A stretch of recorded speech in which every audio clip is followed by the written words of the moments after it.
Hey friends, welcome in. This is going to be a special one, man. One of my most favorite Christian metal albums of all time was released in this year. I also discovered some albums from this year that I had never heard of before I did my research for this video, so you may be in for some cool surprises. Some of these albums, of course, are classics, and that's another reason why I know I am, and I think you are going to really enjoy this video. I'm excited, and I hope you are too, man, because together we're about to look at what I believe are some of the most impactful Christian hard rock and metal releases from 1987.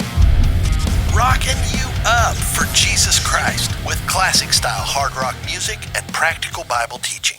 Obviously, I'm putting a series together. I started with 1978 because I wanted to look at those last couple of years of the decade of the 70s because those releases significantly impacted the trajectory of the sound heading into the 1980s. And of course, as soon as I finish 1989, we'll create a playlist for the whole thing so you can enjoy it all together. I'm going to begin with what I'm going to call some honorable mentions, okay? These are some albums that I really hadn't heard about until I did my research for this. But each of them I think are very cool in their own way, and I encourage you to check them out. We start with the band Dual Edge and their album Knock 'Em Alive. Incidentally, I got to throw in a big thank you to Andy Rockwell over at angelicwarlord.com. If you haven't checked out that resource, it is an incredible music site. Andy reviews just about every album that's ever been released in Christian rock, all right? You got to check this site out. He's got great interviews, articles, all kinds of things. Thank you, Andy, for turning me on to some of these bands. angelicwarlord.com. Check it out. All right, back to Dual Edge. This album is filled with great vocals and harmonies. I'd put this album squarely in the category of arena rock and melodic metal. The production is 80s demo quality, so it's a little raw, but there's a lot to like about this album. It's got a lot of heart, a lot of soul. The songwriting and musicianship are great. Check it out. Dual Edge, Knock 'Em Alive. The second honorable mention is a release by a band called Malachi, and the title is Red Sunrise. Now you might notice there's a little bit of a different spelling there on Malachi. It's not exactly like the biblical Malachi, but I hope I'm pronouncing that right, okay? If I get that wrong, let me know in the comments. Malachi is straight ahead rock with a little dash of melodic metal and early 80s punk. It's hard, it's driving, great lyrics, really good guitar player. Definitely worth checking out, man. Malachi, Red Sunrise. Honorable mention number 3. The band is Paradox and their release is called Ruler. I love what Andy Rockwell had to say about this over at Angelic Warlord. Powerful, bombastic, authoritative, dynamic, energetic, totally awesome. The production quality, again, is probably in that range of 80s demo, but it is so worth checking out. The vocals at times remind me of early Vince Neil during those Too Fast for Love, real early Motley Crue days. Honorable mention number 4 is a release called Celestial Messenger by a band called Triton. Dude, honestly, if I didn't know that this was Triton, I would just assume this was Rush in their early hard rock period doing progressive rock and roll for Jesus. The vocals, oh my goodness, it sounds like Geddy Lee. The bass work is stellar. The drums are, obviously, I'm comparing him to Neil Peart. I'm not sure it's quite there, but man, it's good. The guitar work, so creative. Not a clone, but very Rush-esque. Very interestingly, I came across this comment over on Angelic Warlord. Andy Rockwell wrote this. And by the way, yes, I did make that observation about the band before I read this comment by Andy. Triton's 1987 Rex Records debut full-length Celestial Messenger won over plenty of fans with its critically acclaimed Rush-influenced progressive metal sound. Absolutely. The production is great. The songwriting, musicianship, the whole thing. It's a great package, man. Check it out. Triton, Celestial Messenger. By the way, I'm not sure where else you might be able to find some of these releases. They might be a little bit obscure, but you can find all of them on YouTube. All right, now I've got 8 releases to share with you, man. By 1987, Christian metal was on a roll. A few of these releases are maybe a little lesser known, but I've certainly heard of them, and see if you have too, okay? First, we've got Emerald with Armed for Battle. Emerald is a really interesting name for a Christian metal band, man, but listen to this. Revelation chapter 4, verse 3. And the one who sat there, this is a vision of the throne room in heaven, and he's speaking of God the Father sitting on the throne. And the one who sat there had the appearance of jasper and ruby. A rainbow that shone like an emerald encircled the throne. Now, I'm not certain if that's where the band got their name, but it would be a great inspiration for it. Emerald in early Christian tradition was a symbol of grace and new life. And many Bible students, when they study this section of Revelation, see that that emerald as God's emanating of grace and new life from the throne. Very cool. The album is classic 80s metal, big everything. Guitars, choruses, screams, the whole thing. The songwriting's great, man. You got to check them out. Emerald, Armed for Battle. The second release I want to mention is Rosanna's Raiders, Calling Down Fire. I stumbled across Rosanna's Raiders on Spotify. I was doing a search for some albums or some artists who were similar to what I was releasing as far as my Pastor Brad music. I wanted to create some playlists partnering up with other bands, and I stumbled onto Rosanna's Raiders. Again, Andy Rockwell was a great resource here, and I love what he said about Rosanna's Raiders. A female-fronted power trio from Australia, Rosanna's Raiders recorded 2 albums with pure metal, Calling Down Fire that we're looking at here in 1987, and Clothed in Fire 1988, so we'll talk about that more in the next video. That while not ranking with the heaviest releases of the era, delivered enough guitar-driven edge to fall in with the commercial hard rock and melodic rock categories. Those whose musical tastes tend toward Shout, Guardian, Angelica, Striper, for instance, should be able to find a home in Rosanna's Raiders. Rosanna Palmer is the founding member of the band. She's the main composer and the lead guitarist, and her voice is incredible. Listen to these comparisons. As I listened to this album, I thought Ann Wilson of Heart, Grace Slick of Starship, or Patti Smythe, or Wendy Kaiser. All those elements are there, man, and that's pretty stellar company. Rosanna's Raiders, Calling Down Fire, totally worth checking out. Album number 3 is Stricken's debut album, First Strike. The band describes themselves as fundamentalists in armor playing thunder rock. I mean, dude, you just hear that description, you're like, I gotta at least check these guys out, right? I personally have found a lot to like about Stricken. Their songwriting, melodies, lyrics, guitar work, it all has that just straight down the middle 80s vibe. There's a bit of a punk garage band feel to them. They're sold out the whole route to Jesus Christ. The only thing that would keep this album out of my regular rotation is, again, like some of the earlier ones, it's got that 80s demo quality of production. But there's so much good going on here that if you're not already familiar with Stricken and their debut album, First Strike, I really encourage you to check it out. The fourth release that I want to mention here wasn't put out by a band or an artist, it was put out by Regency Records. California Metal is the first of 5 compilation albums released by Regency Records. It was designed to showcase and introduce Christian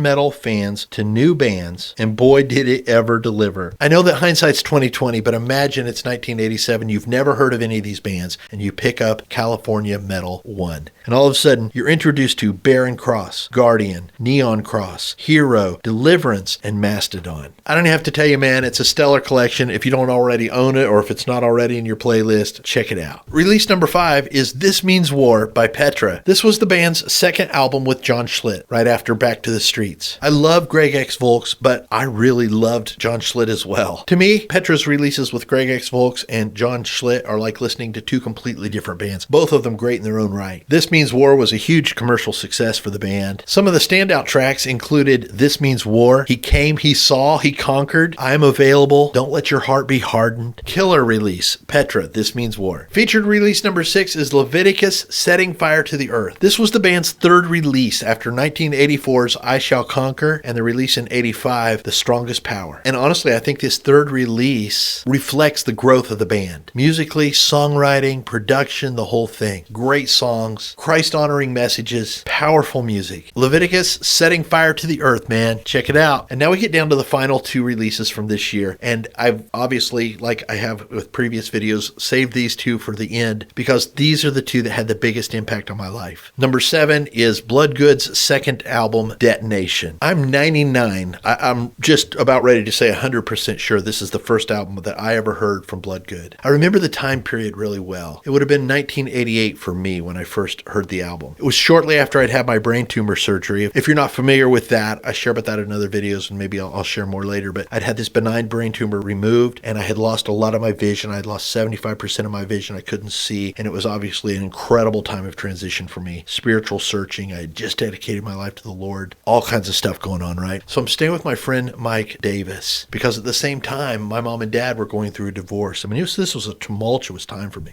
A lot of change. Didn't know what I was going to do. I'm 21 years old. I'm legally blind. I'm like, what am I going to do with my life, God? And actually that backdrop plays into the way both these last 2 albums really impacted my life. But I'm living with Mike Davis for this season. It was just like several months that I lived with he and his family. He and I were in a band together. I remember we'd set up in his family room and jam. The band was called Blueprint. And I'd gotten this album album by Bloodgood. I was sitting on my bed. I remember listening to it. I dropped it in and I'm jamming, and I'd never heard Bloodgood before. And I really, of course, loved the music. But the two tracks that really impacted my life, and this is the reason why I know that this was the first album that I heard by them, were Crucify and The Messiah. I mean, these are classic, powerful tracks. And that same year, I think it was fall, because it was kind of cool out in central Indiana, Bloodgood came to Indianapolis, and Blueprint, the band, and I, we went down there and saw them in that little theater. And if you've ever seen Bloodgood in that time period, you know they were very dramatic. Les Carlson just had that flair for drama. And I remember that they acted out Crucify and The Messiah in this real dramatic fashion, man. It was incredibly powerful. Stellar band, incredible release, tons of incredible songs. Battle of the Flesh is one that comes to mind right now. Just killer stuff. Love this album. It's had a huge impact on my life. Bloodgood, Detonation. And then the number one album from 1987 as far as I'm concerned, and you can tell from the shirt that I've been wearing through this whole video, Whitecross's debut. I just call it Whitecross. I think it was re-released, or somewhere along the line it picked up the moniker of 1987. But when I first got it, man, it was just Whitecross's first album. And I have incredible memories of this album. I had this little GE, General Electric clock radio. It was like this big, and it had a little pop-out thing you could drop a cassette in, and it had these little bitty speakers, literally about that size, that were hooked on each end, and you could separate it out,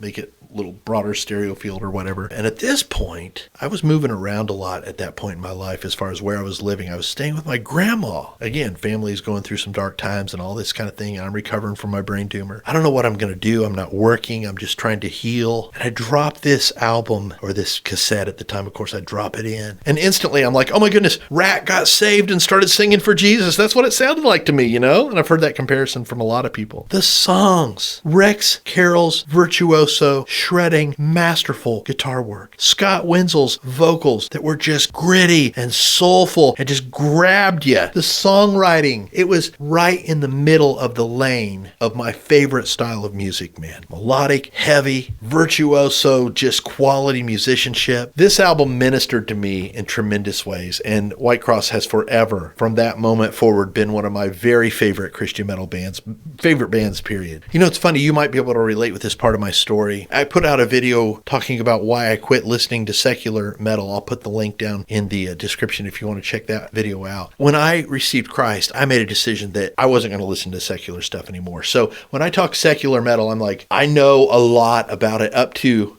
1987, and after that I really don't know anything because I just kind of closed the door on it. I literally have a whole other section of my brain that's like BC, right before Christ, and I'm like, yeah, Kiss, AC/DC, Judas Priest, Iron Maiden, Scorpions, Ozzy, all those bands, those were like my favorites in that BC era of my life, but I just don't listen to them anymore. I've got memories that will always be there. But in my born again years, Whitecross and Stryper are boom, they're right there. And this album is a massive reason why. I love a lot of Whitecross's releases. This one just has a special place in my heart. How could it not, man? With a track list like Who Will You Follow? Enough Is Enough. He Is the Rock. Looking for a Reason. You're Mine. No Way I'm Going Down. Seeing is Believing. All I Need. Nagasaki. Oh my goodness. The Eruption of Christian metal. And Signs of the End. I mean, there's not a throwaway track on the album. It's incredible. Come on, everybody scream.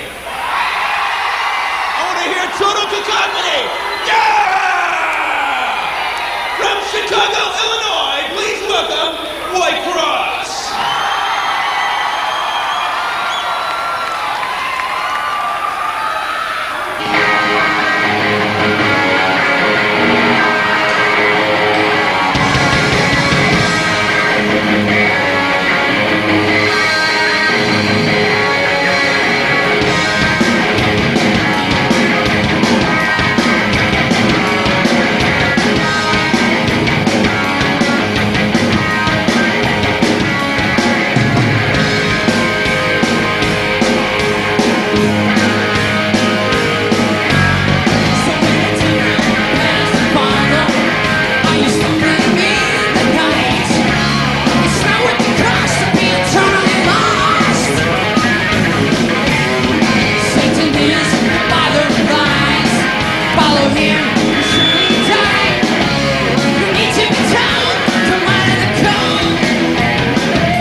you enjoyed this video, be sure to give it a like. If you haven't subscribed, be sure to hit that subscribe button and that bell notification so you don't miss any videos going forward. I want to encourage you to check out my album, Storm the Gates. It's just one of many albums the Lord has allowed me to release over the years. Storm the Gates is loaded with Christ-honoring parodies of classic metal tunes by bands like Dokken, Iron Maiden, Accept, Judas Priest, Scorpions, Wasp, Metallica, and others. Grab the songs, drop them in your playlist, share them with your friends. It's available everywhere. It's an awesome way to support the Pastor Brad Rocks channel, and I thank you so much in advance for that support. Leave your comments down below, man. I'd love to interact with you. If you enjoyed this video, here are a couple others I think you'll really dig. Keep your eyes on Jesus, and I will catch you in the next video.